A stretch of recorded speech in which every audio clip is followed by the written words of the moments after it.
దేవనామానికి మహిమ కలుగును గాక. హల్లెలూయా. కూర్చుండే వాళ్ళు ఆగండి, అంటే కింద కూర్చున్న వాళ్ళు ఆగండి. వెనకాల అంటే స్ట్రెంత్ తెలియటానికి అండి. మీరు చెప్పండి, దేవుని స్తోత్రం కలుగును గాక. మంచిది. ఆశీర్వాదం గారి మాట గట్టిగా నిజంగా అలాగే ఉండాలి దేవుని సన్నిధిలో. ఎవరన్నా ఏదన్నా ఇస్తున్నారనుకో, ఆలస్యంగా వచ్చినా వెనకాల ఎక్కడో లేకపోయినా కొంచెం ముందుకు వచ్చేసి ఇచ్చే ఆయన దగ్గర గట్టిగా అడుగుతాం, బాబు నాకు అందలేదయా అంటాం కదా, గట్టిగా కేకలేస్తాం. ఈయన ఎక్కడేగమ్మా ఉన్నావు, ఎక్కడేగా, ఎందుకు అడుగుతున్నావు అంటారు. దేవుని సన్నిధిలో కూడా మనం అలా కేకలు వేయాలి. దేవుని మందిరంలో చక్కగా కేకలు వేయమన్నారని ఎర్రి కేకలు వేయకూడదు. ఈ మధ్య సంఘాలు ఎర్రి కేకలు వేయిపోయినాయి. ఆ కేకల గురించి నేను మాట్లాడతలా. ఒక మేలు ప్రభువు నుంచి పొందటానికి బైబిల్ గ్రంథంలో గుడ్డి భిక్షగాడు, ఆయన పేరేంటి, భర్తిమయి ప్రభు అట్లా వెళ్తూ ఉంటుంటే కేకలు వేసాడా లేదా? వేసాడా? ఏమని వేసాడు? దావీదు కుమారుడా, నజరుడైన యేసు నన్ను కరుణించయ్యా అని పెద్దగా కేకలు వేశాడు, ప్రభుకి వినపడేలాగా. మన కేకలు కూడా వెర్రి కేకలుగా, పొలి కేకలుగా ఉండకూడదు, కానీ ఒక అర్థంతో కూడినటువంటి కేకలు, సంతోషంతో దేవుని మందిరంలో మనం గడపాల. కాబట్టి అందరూ సంతోషంగా ఉండాలని చెప్పేసి నేను నమ్ముతూ ఉన్నాను. కూడి వచ్చినటువంటి మీ అందరూ కూడా ప్రభువైన యేసుక్రీస్తు వారి అత్యున్నతమైనటువంటి నామమును బట్టి మీ అందరికీ దేవుని పేరట నా శుభాలను తెలియజేస్తూ ఉన్నాను. ఈ చక్కటి అవకాశాన్ని మనందరికీ ప్రభు కల్పించినందుకు దేవునికి నా హృదయపూర్వక కృతజ్ఞతాస్తుతులు అర్పిస్తూ ఉన్నాను. ఇంకా నా వైపు చూడాలి, ఎటువైపు చూడకూడదు. వాక్యం పట్టుకోగానే పిన్ డ్రాప్ సైలెన్స్ అయిపోవాలా. ఎందుకంటే దేవుడు వాక్యమే ఉన్నాడు కాబట్టి, మనం వాక్యం వింటానికి ఇక్కడ వచ్చాం కాబట్టి చెప్పి నేను చాలా భక్తి శ్రద్ధలతో ఉండాలా. అంటే ఒళ్ళు దగ్గర పెట్టుకుని చెప్పాలి. నేను ఎట్లా పడితే అట్లా చెప్పడానికి కుదరదు. అప్పుడు శారీరకమైనటువంటి ఆహారాన్ని అందిస్తా, నా ఇష్టం వచ్చినట్టు చెప్తే. కానీ మనకేం కావాలా? ఆత్మీయమైనటువంటి ఆహారం కావాలి. అప్పుడు ప్రభు సన్నిధిలో నేను వణుకుతూ, ప్రభువా నన్ను మీరు అట్లా తెలియదు కానీ బయలుదేరే దగ్గర నుంచి, రాత్రి దగ్గర నుంచి నేను ప్రార్థన చేసుకుంటాను ఉంటా. కూర్చున్న దగ్గర నుంచి ప్రార్థన చేస్తూ ఉంటా, ప్రభువా నన్ను వాడుకాయ, నన్ను పెట్టు. మా ప్రియులకి వచ్చినటువంటి మా అందరికీ ఏ ఆహారం అయితే మాకు అవసరమో దాన్నే మీరు సమృద్ధిగా దయచేయి ప్రభువా అని నేను ప్రార్థన చేస్తూనే ఉంటాను. మరి వినటానికి వచ్చినటువంటి మీరు కూడా భక్తి శ్రద్ధలతో ఒళ్ళు దగ్గర పెట్టుకొని మీ ఆలోచన అంతా కూడా పక్కన పెట్టేసి దేవుని అడగాలి, ప్రభువా వినగలిగే చెవులను, గ్రహించే హృదయాన్ని నాకు దయచేయి. గ్రహింపు కావాలిగా, జీర్ణించుకోవాలా. తిన్న ఆహారం జీర్ణం అవ్వలేదు, దానికి ఏమైపోద్ది? బయటకు వచ్చేస్తుంది, అవునా కదా? అట్లాగా జీర్ణించుకోవాలా, బయటికి రాకూడదు. అయా జీర్ణించుకుపోవాలా నాలో నీ వాక్యం అని నువ్వు ప్రార్థన చేయాలా. ఆకతాయిగా అల్లరితో కూడినటువంటి ఆలోచనలతో దేవుని సన్నిధిలో కూర్చోకూడదు ఎవరు కూడా. దానివల్ల మీకేం ప్రయోజనం లేదు. ఎన్ని సంవత్సరాలు వచ్చినా, క్రమం తప్పకుండా వచ్చినా ఏం పొందలేకపోతున్నావంటే అన్యులు అడుగుతారు, ఏమ్మా ఎప్పటి నుంచి వెళ్తున్నావే, నీ జీవితం ఎక్కడేసిన కొంగడు అక్కడే ఉందంటే కారణం అదే. వాళ్ళకి తెలియంది బహుశా నీకు తెలుసు కూడా నువ్వు చేస్తున్నావేమో. కాబట్టి దేవుని ఆశీర్వాదాలు, దీవెనలు పొందాలంటే ఇవన్నీ కూడా పాటించాలి. ఎవ్వరు ఎటు చూడొద్దు, ఎటు తిరగొద్దు, మాటలనే ఉండకూడదు, తినుబండారాలను తీసుకొస్తే అసలు తినకూడదు. ఓకేనా? నా వైపే ఉండాలి మీ దృష్టి. కాసేపే నేను మీతో మాట్లాడతా. దేవుని వాక్యము బలమైనటువంటి వాక్యం కాబట్టి శక్తిగల మాటలు మనం జాగ్రత్తగా ఇందాము. తద్వారా మన జీవితాల్లో ఎన్నో మేలులు పొందుతారని దేవుని పేరట మీ అందరికీ తెలియజేస్తున్నాను. ఇప్పుడే మనం ఆరాధన చేస్తాం. చక్కటి పాట ప్రార్థన మాకు నేర్పయ. యేసుప్రభు శిష్యులు యేసుప్రభు దగ్గరికి వచ్చి ఒక రోజునాయ మాకు అద్భుతాలు నేర్పించు, ఆశ్చర్యమైన కార్యాలు నువ్వు చేస్తున్నట్టుగానే మాకు నేర్పించు అని అడగలేదు. కానీ వాళ్ళు అడిగినటువంటి మాట ఏంటో తెలుసా? ప్రభు దగ్గరికి వచ్చి, ప్రభువా ప్రార్థన మాకు నేర్పయా. దేవుని స్తోత్రం చెప్పండి. ప్రార్థన మాకు నేర్పయా, ప్రార్థించుట నేర్పయా అన్నారు శిష్యులు. తెలుసా? మరి నీవు నేనెంత అడగాలి? చక్కగా అందరూ కలిసి ఆరాధిస్తూ ఉంటుంటే టాప్ లేచిపోవాలంతే. ఇది లేచి దేవుని సన్నిధికి వెళ్ళాలా.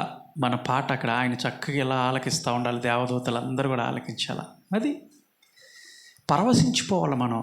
ఇటు చూసుకుంటా అటు చూసుకుంటా బుర్రగీక్కుంటా చిరాగ్గా ఉంటుంది. దేవునికి చిరాగ్గా ఉంటుంది.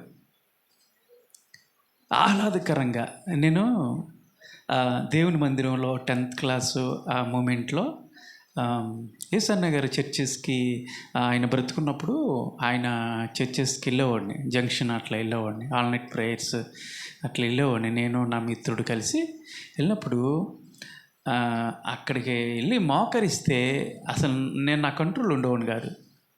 ఈ రోమాలన్నీ నిక్కబొడిచేయి, గూస్ బంప్స్ వచ్చేయి. ఎవరిని పట్టించుకునేవాడిని కాదు. కళ్ళు మూసేవాడిని అంతే. కళ్ళ నీళ్ళు కారుతూ ఉండేవి. ప్రభుకు నా జీవితాన్ని అప్పచెప్పుకొని అలాగా మనసారా ఆరాధిస్తూ ఉండేవాడిని. అది ఆరాధన అంటే. మీకు అర్థమవుతుందా? ఆరాధన అంటే ఎవరైనా కూర్చున్న వాళ్ళు అలాగ ఆరాధిస్తున్నారా? పరవశించిపోయి. తల్లి ఒడిలో చిన్న బిడ్డ తల్లిని ఇలా చూస్తూ ఉంటుంది. ఒళ్ళో ఇలా పడుకుంటుంది కదా. ఇలా పడుకోబెట్టుకున్నప్పుడు తల్లి ఒడిలో ఉండి మొహం చూస్తా పరవశించిపోతూ ఉంటుంది కదా. అవునా కదా? చిన్న బిడ్డలు, చిన్న సంటి బిడ్డలు తల్లిని చూసి నవ్వుతూ ఉంటారు. ఇలాగ పరవశించిపోతూ ఉంటారు తల్లిని చూసి. దేవుని సన్నిధిలోకి వచ్చినటువంటి నీవు అదే తలంపుతో దేవుని ఒడిలో ఉన్నావని తెలిసి దేవుని ముఖకాంతిని చూస్తూ నువ్వు అలా పరవశించిపోవాలా. అది నీ భక్తి, నీ ఆరాధన. అలా ఆరాధించాలమ్మా. నువ్వు అలా ఆరాధించలేకపోతున్నావంటే నువ్వు దేవుని సన్నిధులు లేవని అర్థం. ఏదో వచ్చాం వెళ్తున్నాం అంతే. నేను కళ్ళు మూసుకుంటా. ఎందుకంటే కళ్ళు తెరిచిన మీరు ఎవరు నాకు అంత కనపడరు కాబట్టి కళ్ళు మూసుకొని నేను అలా పరవశించిపోతా. చక్కగా ఆరాధన చేస్తుంటే నేను పరవశించిపోతూ ఉంటాను. నేను అమ్మగారిని కూడా అదే అడుగుతూ ఉంటామా, ఆరాధన బాగా చేయి, ఇంకా బాగా నడిపించి అంటూ ఉంటా. ఎందుకంటే నేను పరవశించిపోతూ ఉంటా. ఎవరు వచ్చినా లేకపోయినా ఆరాధన అనేది మాత్రం మన ఇద్దరమైనా సరే దేవుని ఆరాధించాలా పరవశించిపోయి. ఇలాంటి భక్తి నీ జీవితంలో ఉన్నప్పుడు శిష్యులు అడిగారు, ప్రార్థన నేర్పాయి. నువ్వు అడగాల, ప్రభువా నాకు ప్రార్థన నేర్పించాయా. ఇన్నేళ్ళు గడిచినా, ఇన్ని సంవత్సరాలు గడిచినా ప్రార్థన చేయమంటే చాలామంది రాధయ్య గారు ఇంకోసారి చూద్దాంలే, బలవంతం చేయమాకండి అనుభవం. ప్రార్థన చేయాలా, నేర్పు ప్రభువా నాకు ప్రార్థన. పట్టుదలతో ప్రభుని పట్టుకొని అడగాలి. పెద్ద విశేషమా? దానికి ఏమైనా పెద్ద క్రమం ఉందా? దానికి ఏమైనా ఇంకా చదువుకోవాలా? ఏంలా అది ప్రార్థన. చిన్న బిడ్డలు, మీరు కూడా చిన్నపిల్లలు దేవుని సన్నిధిలో ఉన్నాం. మన తండ్రి దేవుడు కాబట్టి భక్తి శ్రద్ధలతో ఆయన్ని ఆరాధించాలా. ప్రార్థన నేర్పని అడగాల. అలాగే ఆరాధించేటప్పుడు మీ అందరు, నేను నమ్ముతున్నా మరొకసారి ఒక్కో శుక్రవారం మీరు అందరు అప్పుడే కాబట్టి వచ్చేది, కళ్ళు మూసుకొని చప్పట్లు కొట్టుకుంటా దేవునిలో ఒడిలో ఉన్నామని ఎంతమంది ఆరాధిస్తారో చూద్దాం. అది నిజమైనటువంటి ఆరాధన. అది మనం నేర్చుకోవాలా. దేవుని మాట దగ్గరకు వచ్చేప్పటికే దేవుని వాక్యము దేవుడై ఉన్నాడు కాబట్టి, దేవుడు వాక్యంతో మాట్లాడుతాడు కాబట్టి మనం భక్తి శ్రద్ధలతో వాక్యాన్ని మన జీవితాల్లోకి అన్వయించుకున్నప్పుడు అది ప్రార్థన వల్లనే సాధ్యం. అది కూడా మనం అన్వయించుకున్నప్పుడు మన జీవితాలు నూతనపరచబడతాయి, మారుతాయి. మన జీవితాలను చూసి, మన కుటుంబాలను చూసి ఎంతోమంది నోటి మీద వేలేసుకుంటారు. ఏందిరా ఒకప్పుడు ఇలా ఉండేవాళ్ళు, ఇప్పుడు ఏందిరా వీళ్ళు ఏసై బిడ్డలండి. అవును, ఆ సాక్ష్యము ఎదుటి వాళ్ళ చెప్తారు నీ గురించి. నిజమైనటువంటి క్రైస్తవం. ఈ బైబిల్ పట్టుకున్నటువంటి వాళ్ళు ఎంతోమంది మార్చబడ్డారు. నువ్వు సంకలేసుకొని తిరుగుతూ ఉన్నావు, బైబిల్ అరిగిపోతూ ఉన్నాయి, పేపర్లు చిరిగిపోతూ ఉన్నాయి, కానీ వాక్యం మాటికి నీ హృదయంలో లేదు. మార్పు అనేది లేకుండా పోతూ ఉంది కదా. మార్పు లేదు, బైబిల్ అరిగిపోతూ ఉంది. అందరూ చూసిన వాళ్ళు అనుకుంటారు, అమ్మో బైబిల్ ఎంత బాగా చదువుతున్నారు వీళ్ళు, బైబిల్ చూసి నలిగిపోయింది అనుకుంటారు. లేదు, ఆ సంకలేసుకొని తిరగటం వల్ల అటు ఇటు నలిగిపోయింది తప్పితే దేవుని వాక్యం మాటికి వాళ్ళ మధ్యలో లేదు. దేవుడు వాక్యమే ఉన్నాడు, వాక్యం ద్వారా మాట్లాడుతాడు. కాబట్టి వాక్యాన్ని ఒకవేళ నువ్వు చదవకపోయినా సరే వినటానికి ఆసక్తి కలిగి ఉండాలి. అప్పుడే నీ జీవితాల్లో మార్పు అనేది వస్తుంది. పోయిన వారం చెప్పా, ఆదివారం నాడు అనుకుంటా, ఒక అక్క ఒక తమ్ముడు అలా ఆరు బయట కూర్చొని చల్లగా ఉందని సాయంకాల సమయంలో ఇద్దరు వాక్యం చదువుతున్నారు బైబిల్ తీసుకొని. అటుగా వెళుతున్నటువంటి ఒక అన్యుడు అంటే ఎవరు అంటే ఒక నాస్తికుడు, అంటే దేవుడు లేడు అనేటువంటి వాడు వెళ్తా పిల్లని చూశాడు. ఎందుకు వాడికి గిట్ల గవగా వచ్చేసాడు పని కట్టుకొని. కొంతమంది పని లేకపోయినా కల్పించుకొని వస్తారు యాదవ సజెషన్లు ఇవ్వటానికి, పనికిరాని సజెషన్స్ వచ్చి ఆ వాక్యం చదువుతున్నటువంటి ఆ తమ్ముడిని చూసి, యవనస్తుడా బుద్ధి లేదా, నీకు జ్ఞానం లేదా? ఆ చెడ్డ పుస్తకాన్ని, బైబిల్ చెడ్డ పుస్తకం, ఆ పుస్తకాన్ని చదువుతూ నువ్వు సమయాన్ని ఎందుకు ఇలాగా పాడు చేసుకుంటున్నారు? మీరు బైబిల్ చదువుతూ, ఆ చెడ్డ పుస్తకాన్ని చదువుతూ మీరు సమయాన్ని వృధా చేసుకుంటున్నారు ఎందుకు అని అన్నాడు. అప్పుడు ఆ అక్క లేచింది, యవనస్తురాలు లేచింది. సార్, మీరెవరో నాకు తెలియదు, కానీ బైబిల్ చెడ్డ పుస్తకం అంటున్నారు కాబట్టి నేను ఒక మాట మీకు చెప్పాలని ఇష్టపడుతున్నాను అంది. చెప్పు అన్నాడు. ఇక్కడ కూర్చున్నాడే నా ముందు బైబిల్ చదువుతున్నాడే, వీడు నా తమ్ముడు. ఒకప్పుడు వీడు బయటికి వెళ్ళి తాగేసి రోడ్ల మీద పొర్లి దెబ్బలు తగిలించుకొని రాత్రికాల సమయంలో ఎప్పుడో వచ్చేవాడు. ఆడు వస్తున్నాడంటేనే మా ఇంట్లో ఒక భయంకరమైనటువంటి యుద్ధ వాతావరణం, భయం.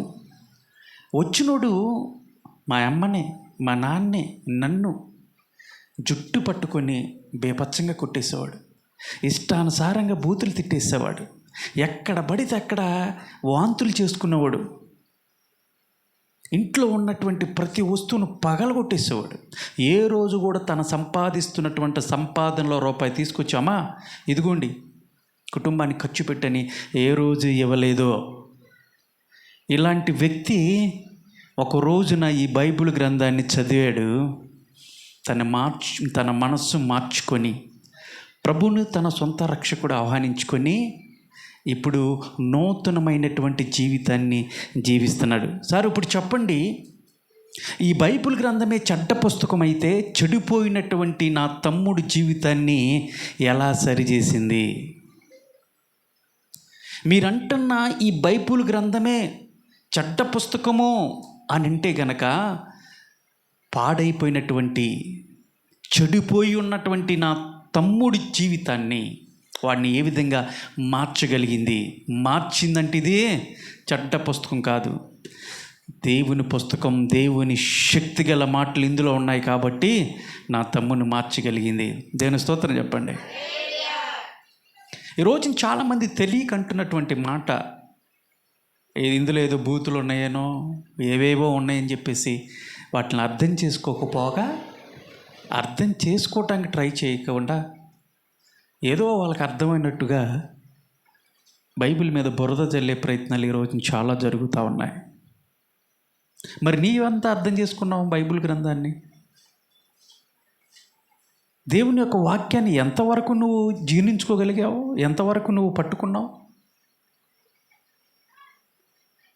ఈ పుస్తకాన్ని నమ్మి దేవుణ్ణి నమ్ముకొని ఏ ఒక్క వ్యక్తి కూడా చెడిపోయినట్లుగా చరిత్రలో లేరు. దేవుని స్తోత్రం చెప్పండి. యేసుప్రభు నమ్ముకున్న జీవితం అంతా పాడైపోయిందండి. ఆ యేసుప్రభు నమ్ముకొని ఒకప్పుడు స్టార్ లాగా ఉండేవాడిని, ఇప్పుడు ఏమైపోయింది చూడండి. అసలు ఇట్లా అయిపోవటానికి కారణం యేసుప్రభు నమ్ముకొని అన్నటువంటి వాళ్ళు ఎవరు లేరు.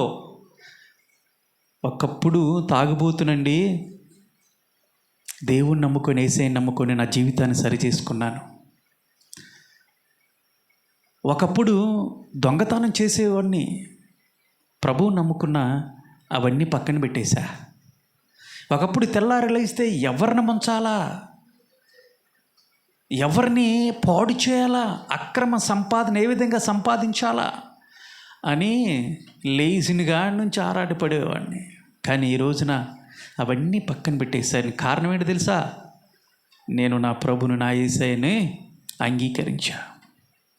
బైబిల్ చదువుకుంటున్నానండి, సత్యాన్ని గ్రహించగలుగుదా అని ఈ రోజున చాలామంది సజీవ సాక్షులుగా మన ముందు కనపడతా ఉంటుంటే, బైబిల్ తప్పుడు బుక్కు, చెడ్డ పుస్తకం ఎలా చెప్పగలవు?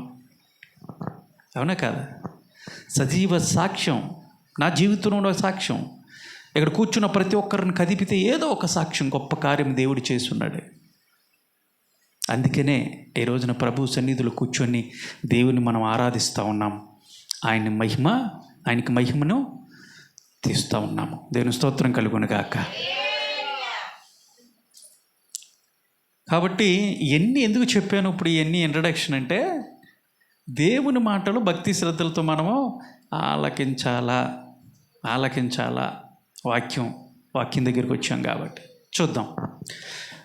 ఏం చెప్పాలనుకుంటున్నానంటే, ఈ శుక్రవారపు సాయంకాలపు ఆరాధనలో పరిశుద్ధాత్మని యొక్క కార్యాలు. పరిశుద్ధాత్మ ఎవరండి అంటారా? చెప్పండి, పరిశుద్ధాత్మ ఎవరని అంటారా? పరిశుద్ధాత్మ తెలుసు కదా. తెలిసిన వాళ్ళు ఒకసారి స్తోత్రం చెప్దామా? అయితే నేను క్వశ్చన్లు అడగొచ్చా? పరిశుద్ధాత్మ ఆయన చాలాసార్లు చెప్పా. ఆయన వ్యక్తా శక్తా? గట్టి చెప్పండి. శక్తేనా? మళ్ళీ మొదలుకు వచ్చారు మీరు. ఎరా చేసావా అంటే మెల్లిగా అనడానికి, ఎరా చేసావా, చేసావా అంటారు చూసావా? అదంటే ఇదంటే అది అన్నట్టుగా ఉంది మీకు కదా. శక్తి అన్నాడు, కాదు వ్యక్తి అండి. వ్యక్తి కాదు శక్తి అండి అంటున్నారు మీరు. ఎప్పుడూ ఒక పోయిన శుక్రవారం కాక అంతకుముందు శుక్రవారం ఎప్పుడూ చెప్పాను నేను. గుర్తుంచుకోండి, దీన్ని బట్టి అర్థమవుతుంది మీరు ఎంతగా వింటున్నారు. పరిశుద్ధాత్ముడు వ్యక్తి, శక్తి కాదు. అర్థమైందా? పరిశుద్ధాత్మ శక్తి వచ్చింది, పరిశుద్ధాత్మ శక్తి ఉందని చాలామంది గంతులేస్తూ ఉంటారు, కేకలేస్తూ ఉంటారు. పరిశుద్ధాత్ముడు అల్లరికి కర్త కాదు, యాక్టింగ్ అయ్యి. పరిశుద్ధాత్ముడు వ్యక్తి. పరిశుద్ధాత్ముడు మనలోకి వచ్చినప్పుడు శక్తినిస్తాడు. ఇప్పుడు అర్థమైంది మీకు? అర్థమైందా? పరిశుద్ధాత్ముడు ఒక వ్యక్తి. పరిశుద్ధాత్ముడు మనలోకి వస్తే ఆయన మనకేమిస్తాడు? శక్తినిస్తాడు. విమలమ్మ గారు అర్థమైందా? పరిశుద్ధాత్ముడు ఎవరు?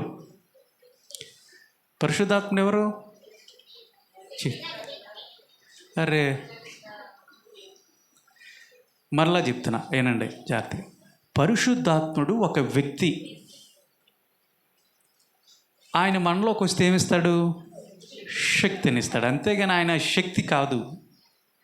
ఆయన శక్తి అండి కనపడినటువంటి ఏదో ఒక శక్తి. కొంతమంది అంటూ ఉంటారు, దేవుడు నమ్మనటువంటి వాళ్ళు, దేవుడు ఉన్నాడు, ఈ విశ్వంలో ప్రకృతిలో ఏదో శక్తి ఉందని తెలుసండి. ఒక శక్తి ఉందని తెలుసు, దేవుడు ఉన్నాడని మనకు తెలియదు, కానీ ఒక శక్తి ఉందండి. అది పరిశుద్ధాత్ముడి శక్తి అనుకుంటున్నారేమో. కాదు, పరిశుద్ధాత్ముడి వ్యక్తి తండ్రి, కుమార, పరిశుద్ధాత్ముడు. ముగ్గురు వ్యక్తులు, సమానమైనటువంటి వ్యక్తులు, త్రిత్వమైనటువంటి దేవుణ్ణి మనము ఆరాధిస్తున్నాం. ఆయన ఏకైక దేవుడు. ఫ్యాన్ ఒకటే, కానీ ఎన్ని రెక్కలు ఉన్నాయి? 3 రెక్కలు. మనం ఏమని పిలుస్తాం? 3 రెక్కలు ఉన్నాయని చెప్పేసి 3 ఫ్యాన్లు అంటామా? ఒకటే ఫ్యాన్. తండ్రి, కుమార, పరిశుద్ధాత్ముడు, 3 ఒకటే ఫ్యాన్, ఒకటే దేవుడు. మీకు అర్థమైంది కాన్సెప్ట్? ఇప్పుడు పరిశుద్ధాత్ముడు చేసేటువంటి పనులేంటి? ఓకేనా? ఈ ముగ్గురులో ఒక దేవుడైనటువంటి, ముగ్గురు దేవుళ్ళే.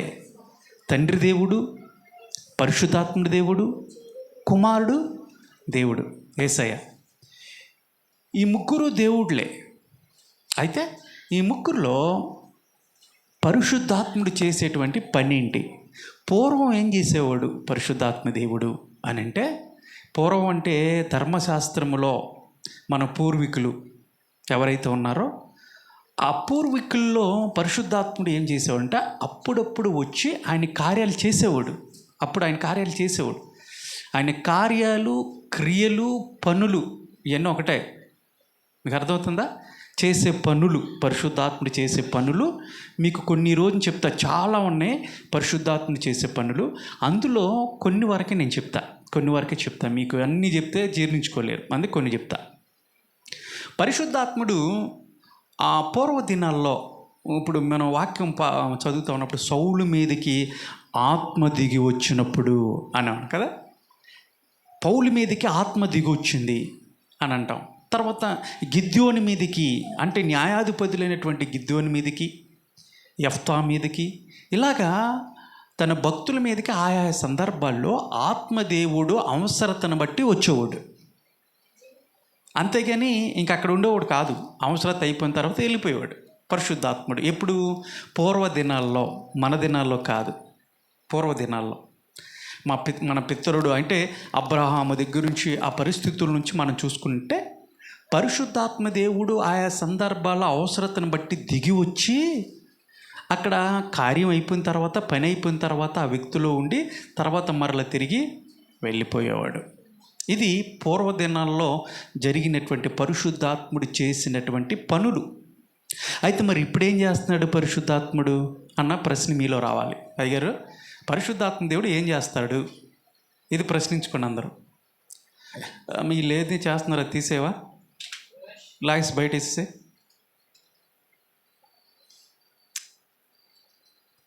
ఇటు చూడండి అందరూ.